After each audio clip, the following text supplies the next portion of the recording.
অবশ্যই আপনাদের মনে আছে এই যে হকার উচ্ছেদ নিয়ে আমাদের রাজ্যে ডামাডোল কিছু কম হয়নি, মানে রোজ নতুন নতুন কিছু খবর আসে। কোথাও পুরসভা ভার্সেস বিধায়ক হচ্ছে, কোথাও দেখা যাচ্ছে যে যারা হকার তারা বলছে উঠবেন, এরকম নানান খবর। কিন্তু ভুললে চলবে না, মুখ্যমন্ত্রী মমতা বন্দ্যোপাধ্যায় কিন্তু 1 মাস সময় বেঁধে দিয়েছিলেন যে 1 মাসের মধ্যে সমস্ত সার্ভে করতে হবে। প্রথম দফায় তিনি যে কমিটি গড়ে দিয়েছিলেন, মানে মুখ্যমন্ত্রীর তত্ত্বাবধানে যে কমিটি গঠন করা হয়েছিল, তাতে আধার লিঙ্ক এবং জিপিএস, মানে কে কোথায় বসছে, কার নামে কটা দোকান রয়েছে, এই সমস্ত বিষয়গুলো নিয়ে একটা তথ্য সামনে রাখতে বলা হয়। সেই তথ্যে প্রথম দফায় প্রায় 11,000 হকারের নাম সামনে আসে, প্রায় 11,700। তার মধ্যেই উঠে আসছে চাঞ্চল্যকর তথ্য। কি তথ্য আসছে জানেন? একজন নামে, অর্থাৎ একজন হকারের নামে একাধিক দোকান রয়েছে, যা নিঃসন্দেহে চিন্তা। লিমা, প্রথম দফায় মুখ্যমন্ত্রীর গড়ে দেওয়া এই কমিটির তত্ত্বাবধানে হকারদের জিপিএস অবস্থান, তাদের আধার লিঙ্ক সংগ্রহ করা হয়েছিল, কত বছর ধরে তারা এখানে আছেন, কি বিক্রি করছেন, এই সব নিয়ে তালিকা তৈরি করা হচ্ছে সমীক্ষার রিপোর্টে। প্রথম দফায় 11,700 জন হকারের নাম নথিভুক্ত করা হয়, আর তাতেই মেলে অসঙ্গতি। তুমি যেমনটা বলছিলে, দেখা যায় একজন হকারের নামে একাধিক দোকান রয়েছে। তৃণমূলপন্থী হকার ইউনিয়নের নেতা অবশ্য বিস্ফোরক দাবি করছেন। কি বলছেন তিনি? তার দাবি, মমতা বন্দ্যোপাধ্যায় প্রশাসন এবং পুলিশে আরএসএস ঢুকে গেছে। শুনুন।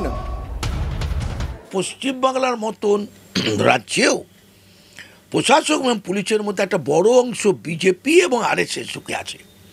ফলে তারা মমতা বন্দ্যোপাধ্যায়ের বক্তব্যকে বিকৃত করে এই রকম একটা উচ্ছেদ করছিলেন, যেটা দেখে মমতা বন্দ্যোপাধ্যায় এবং তৃণমূলের মনে হয়েছে যেটা মানুষ এইভাবে ক্ষিপ্ত হচ্ছে, বিরুদ্ধে যাবে।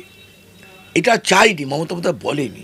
আমরা বলেছিলাম 2 দিন, আমরা সরকারকে বলছি 2 দিনের মধ্যে ক্লিয়ার করুন আপনারা কি চাইছেন, এবং মমতা বন্দ্যোপাধ্যায় 27 তারিখ তার বক্তব্য ক্লিয়ার করেছেন।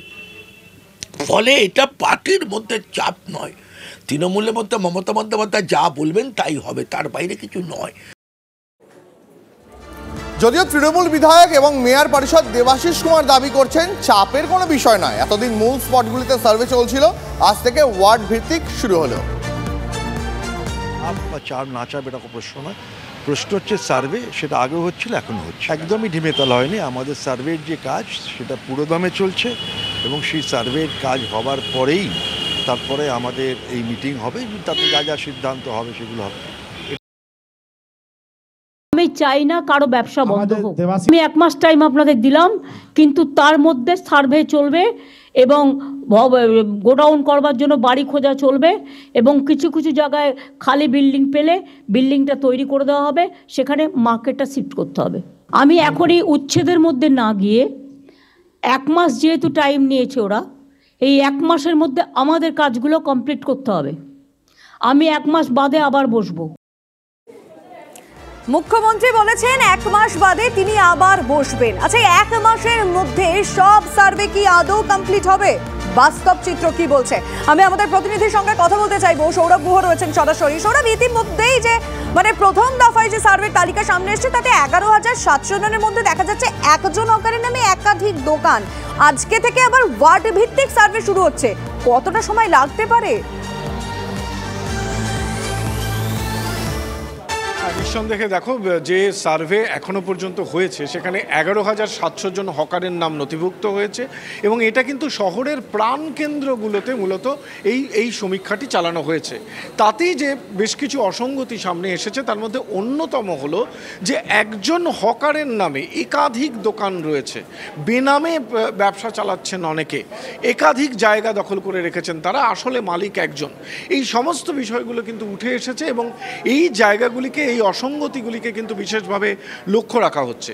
খুব গুরুত্বপূর্ণ এবং তাৎপর্যপূর্ণ কলকাতার হকারদের পরিপ্রেক্ষিতে যে আজ থেকে ওয়ার্ড ভিত্তিক, এটা গতকাল থেকে হওয়ার কথা ছিল, কিন্তু আজ থেকে ওয়ার্ডে ওয়ার্ডে হকাররা, স্থানীয় বাজারে হকাররা কোথায় থেকে আসছেন, কোথায় বসছেন, কি বিক্রি করছেন, কোনো জায়গা দখল করে অন্য কাউকে লিজ দিচ্ছেন কিনা, এই বিষয়গুলি কিন্তু নিয়ে খতিয়ে দেখা হবে।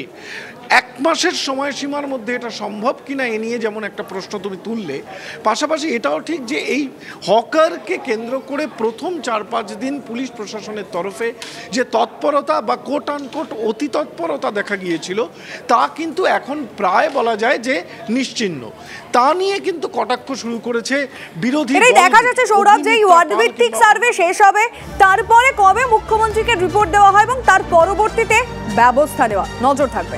আর এই হকার উচ্ছেদ অভিযানকে কটাক্ষ করতে কিন্তু ছাড়ছে না বিরোধীরা। তারা বলছে এটা স্রেফ আইওয়াশ, কোনো কাজের কথা নয়। কি বলছেন বিজেপির অগ্নিমিত্রা পাল, কি বলছেন মামদের তরফ থেকে সুজন চক্রবর্তী, শোনাবো।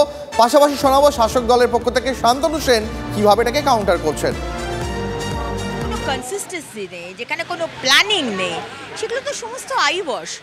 মানুষকে বোকা বানানো, মানুষকে এইটা একটা ইমপ্রেশন দেওয়া যে দেখুন আমি কলকাতা থেকে তো খুব কম ভোট পেয়েছি, প্রচুর ওয়ার্ডে আমাকে আপনি হারিয়েছেন টিএমসিকে, আজকে কলকাতার মানুষ বিজেপিকে বেশি করে ভোট দিয়েছে, সুতরাং দেখুন আমরা আপনাকে খুশি করার জন্য আমি হকার তুলে দিচ্ছি।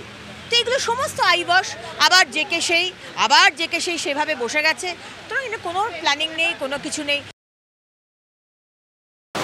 জীবিকা মানুষের ধ্বংস করে দাও, তারপর যদি রাখতে হয় আবার লাখ লাখ টাকা দাও, দিয়ে আবার বসো। মানে টাকা তোলার একটা ব্যবস্থাপনা হিসেবে রাজ্যের সরকার যেভাবে হকার উচ্ছেদের নামে জীবিকাকে ধ্বংস করেছে। কই রাস্তার ওপরে তৃণমূলের পার্টি অফিস, বিশাল এসি, তাকে কেন্দ্র করে ব্যবসা, তা নিয়ে তো কিছু বলছে না। মানুষের, গরিব মানুষের জীবিকাকে ধ্বংস করো, ভয় পাইয়ে দাও, দাপট দেখাও, তারপর আবার টাকার বিনিময়ে রফা।